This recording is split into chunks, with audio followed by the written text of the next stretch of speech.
जय हिंद विद्यार्थियों, स्वागत है आपका अपने YouTube चैनल अध्ययन विद कौशल में।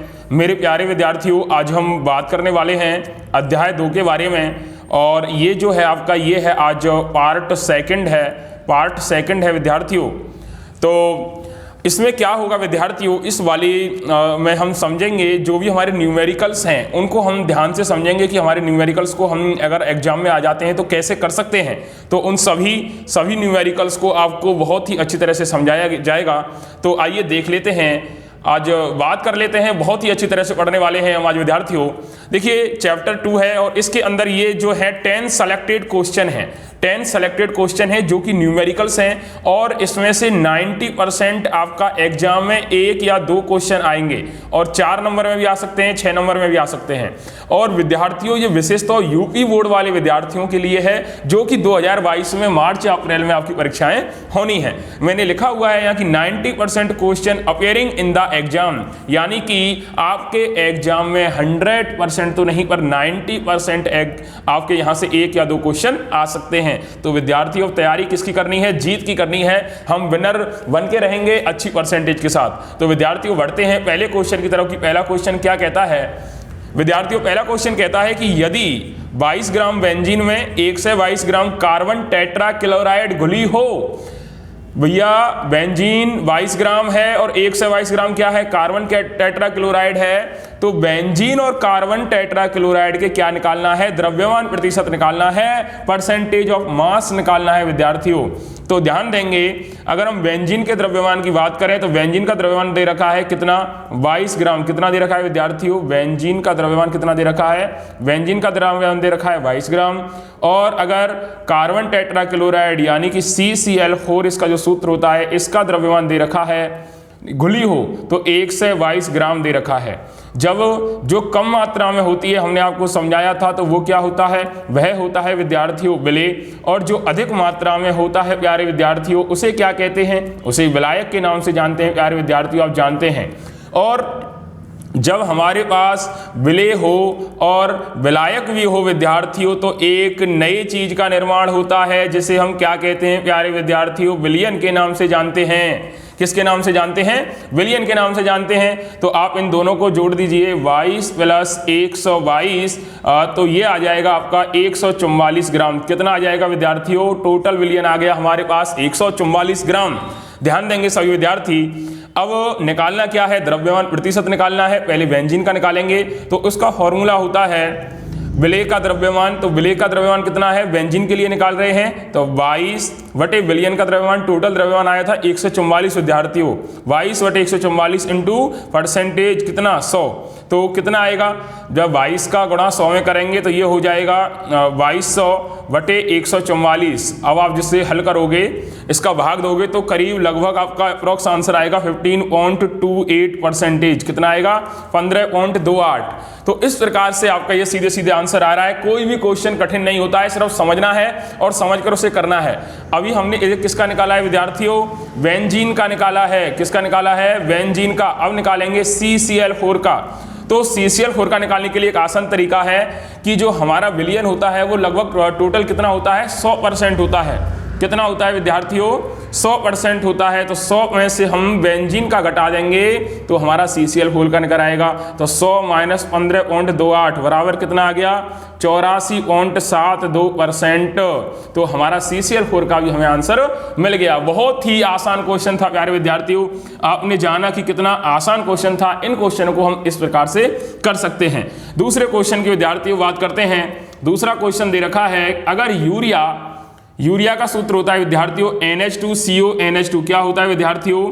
NH2CONH2 यूरिया का सूत्र होता है कि 0.25 क्या विद्यार्थियों? 0.25 मोलर 2.5 किलोग्राम में, यानी कि हम लिख सकते हैं 2500 ग्राम जलीय विलयन को बनाने के लिए आवश्यक यूरिया के द्रव्यमान की गणना करनी है। बहुत ही आसान है विद्यार्थियों। देखिए विलयन की यहां मोललता की बात करें तो कितना दिया हुआ है? दिया हुआ है 0.25 मोल। कितना दिया है? 0.25 मोल दिया है। और यूरिया का जो द्रव्यमान होता है, NH2CONH2, इसका जो द्रव्यमान होता है वो कितना होता है विद्यार्थियों? वह होता है 60 ग्राम। कितना होता है? 60। कितना होता है विद्यार्थियों? 60 होता है। अब विलायक में जल का द्रव्यमान दे रखा है विद्यार्थियों, कितना दे रखा है द्रव्यमान, किसका द्रव्यमान दे रखा है, जल का। तो जल का द्रव्यमान दे रखा है इन्होंने विद्यार्थियों 2.5।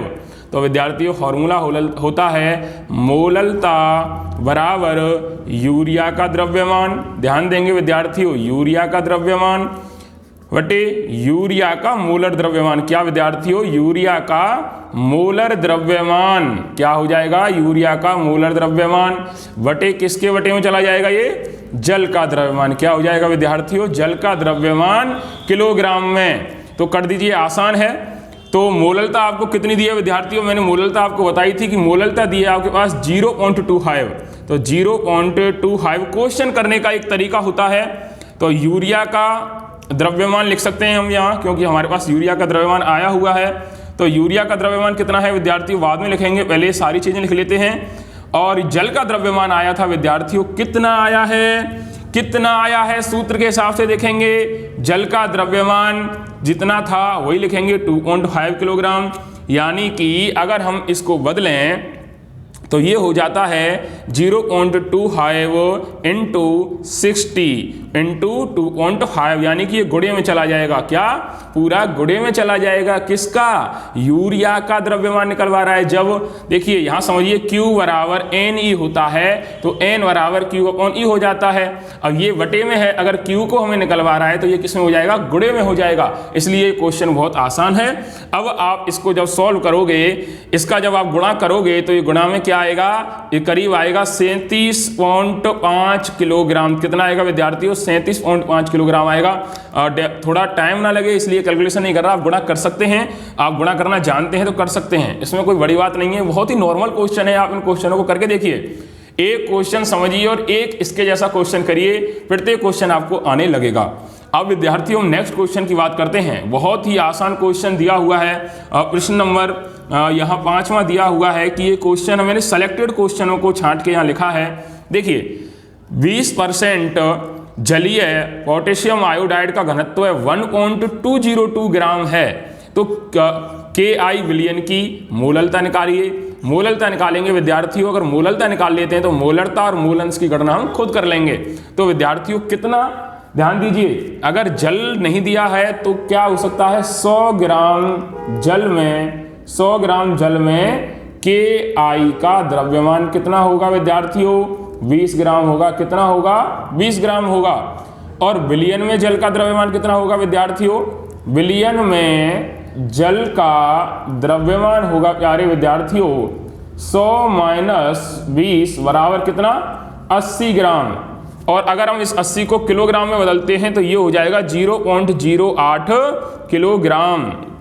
अब देखिए KI का मोलर द्रव्यमान निकालना है। KI का मोलर द्रव्यमान निकालने के लिए विद्यार्थियों क्या करेंगे, कुछ नहीं करेंगे, 39, देखिए क्या 39 पोटेशियम आयोडाइड का है ना, और प्लस 127 तो कितना आ गया, 166 आ गया। क्या आ गया विद्यार्थियों, पोटेशियम आयोडाइड KI का कितना आ गया, 39 प्लस 127 कितना आ गया, 166। तो विलियन की मोललता का फॉर्मूला होता है KI के मोलों की संख्या, KI के मोलों की संख्या विद्यार्थियों ध्यान देंगे, वटे में क्या आ जाएगा, वटे में आ जाएगा जल का द्रव्यमान। क्या आ जाएगा, जल का द्रव्यमान ग्राम में। किस में आ जाएगा विद्यार्थियों, जल का द्रव्यमान किस में आ जाएगा, ग्राम में आ जाएगा। तो अब आप कर दीजिए इसे, KI के मोलों की संख्या तो 20 ग्राम बटे 166 ग्राम, वटे में क्या आ जाएगा, वटे में आ जाएगा जल का द्रव्यमान 0.08। जब आप इसे सॉल्व करोगे, पहले इसको सॉल्व कर लीजिए, फिर इसका जो भी आएगा फिर इसमें इससे भाग दे देना है। आपका आंसर जो भी आएगा वो आपका आंसर होगा। मैं बता देता हूँ, आपका आंसर अप्रोक्स आना चाहिए 1.506 मोल किलोग्राम, ये आपका आंसर है। और आप इस कैलकुलेशन को भाग गुणा भाग बताने में बहुत समय लगेगा, इसलिए ये कोई कठिन नहीं है। अब आप कहोगे सर जी 25/5 है, हम इसको आप करके दिखाइए, तो भैया 25 तो कैलकुलेशन आप कर सकते हैं। ये छोटी छोटी चीजें आप सीखिए और इनसे ही सीख के आप आगे बढ़ेंगे, ठीक है ना। नेक्स्ट क्वेश्चन आपका दे रखा है विद्यार्थियों, सड़े हुए अंडे जैसी गंध वाली विषैली गैस H2S गुणात्मक विश्लेषण में उपयोग की जाती है। यदि H2S गैस की जल में H2 अभिलेता 0.195 m हो तो हेनरी स्थिरांक की गणना कीजिए। प्यारे विद्यार्थियों, किसकी गणना कीजिए? हेनरी स्थिरांक की गणना करवा रहा है, तो इसमें भी बहुत आसान है। देखिए, ध्यान देंगे कि 0.195 m यानी कि का अर्थ है, इसका अर्थ क्या है विद्यार्थियों कि 0.194 मोल H2S जल के ध्यान देंगे विद्यार्थियों 1000 ग्राम में विलेय है। 1000 ग्राम में क्या है? विलेय है। तो 1000 ग्राम विलयन में 1000 ग्राम विलयन में जल के मोलों की संख्या, जल के किसकी विद्यार्थियों? जल के मोलों की संख्या निकालने के लिए हम क्या करेंगे? फॉर्मूला है NH2O। क्या करेंगे? तो यहां कर देंगे भैया 1000 ग्राम बटे 18 ग्राम जल का आप निकालना जानते हैं कि H2O, तो H1 गुणा 2 प्लस 16, तो 2 एकम 2, 2 प्लस 16 इक्वल टू कितना हो गया विद्यार्थियों? 18 हो गया। तो जल का द्रव्यमान कितना आ गया? 18 आ गया।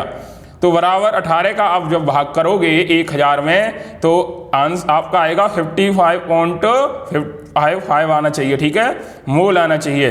अब देखिए, बहुत ही सरल है, इतना आगे आपका। अब इसके बाद आप इस क्वेश्चन को कैसे करेंगे प्यारे विद्यार्थियों? बहुत ही आसान है। आगे देख लेते हैं कि H2S के मोल अंश निकलवा रहा है, मोल अंश निकलवा रहा है। तो इसके लिए फॉर्मूला होता है H2S के मोल अंश के लिए NH2S बटे NH2S प्लस NH2O। ध्यान दीजिए विद्यार्थियों, तो NH2S कितना दे रखा है विद्यार्थियों आपके पास? 0.195 दे रखा था शायद, और NH2S ये भी सॉरी विद्यार्थियों, एक मिनट, कुछ प्रॉब्लम हो गई है, अभी कर देते हैं। यहाँ से आइए आगे देखिए, 0.195 और यहाँ कितना होगा? NH2S 0.195, फिर इसमें प्लस में आ जाएगा NH2O जल के मोलों की संख्या 50.55। तो ये इसका आंसर आना चाहिए 0.195। इन दोनों को जोड़ लेंगे तो विद्यार्थियों 55.745 आएगा, और इसका जब हम इससे भाग करेंगे, डिवाइड करेंगे, तो आएगा 0.0035। क्या आएगा? 0.0035 आपका आंसर आ जाएगा। क्या आ जाएगा? 0.035 आपका आंसर आ जाएगा। तो विद्यार्थियों बताइए क्या कठिन है ये?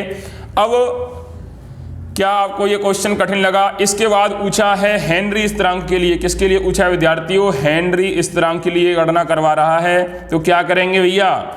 H2S का आंशिक दाब कितना आया था? H2S का आंशिक दाब था हमारा 0.987 जो कि दे रखा है, बटे में क्या कर देंगे जो कि आया है हमारा यहाँ आंसर।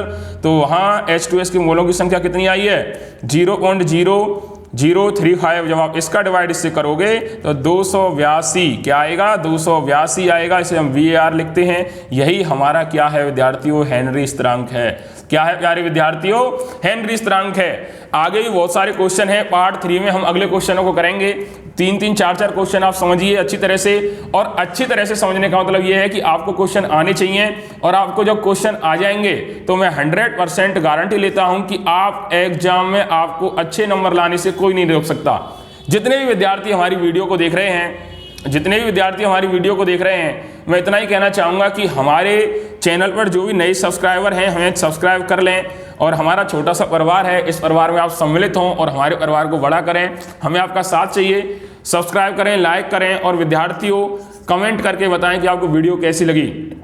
और नेक्स्ट वीडियो के लिए हम आपके लिए फिर तैयार हैं। आपका बहुत बहुत धन्यवाद। जय हिंद, जय भारत।